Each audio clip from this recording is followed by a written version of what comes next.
On a regular work shift, 2 workers from a coating crew arrived to sandblast the weld of a section of 48-inch pipe. The worker began sandblasting on the work side. Ready to move to the other side, he tossed the hose under and shimmied himself through the narrow clearance. When he rolled over to climb out the other side, he grabbed the hose and inadvertently rolled onto the deadman switch, which was lying detached from the hose and face down. The pressure from his body pushed the toggle switch against the ground, activating the sandblast nozzle. Because he was lying on the hose with the nozzle against his arm, when it activated, it forced high-velocity air and sand at 150 psi directly into his right bicep at point-blank range.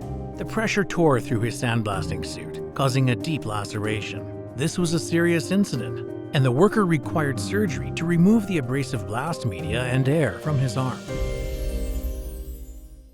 So, what went wrong? Let's take a closer look. First, the sandblaster crawled under a pipe with limited clearance.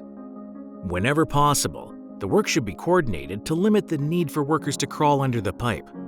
If it becomes necessary to go under, ensure the pipe is secured and has adequate clearance. Next, the sandblaster had an energized hose pointing directly at his body. If the sandblaster needs to move under the pipe, the nozzle must be de-energized at the truck. De-energizing the nozzle prior to moving would have eliminated the hazard. Next, the deadman switch was not connected to the hose, as recommended by the manufacturer's specifications. Supervisors and workers must ensure that equipment is set up properly, following manufacturer's guidelines, and should never modify the switch or hose. Finally, there was no safety procedure relating to the movement of the hose and nozzle. Safe work procedure and risk assessment must be reviewed prior to starting all jobs, or whenever there is a personnel or equipment change. Sandblasting is a critical task, and it is important to remember these key takeaways.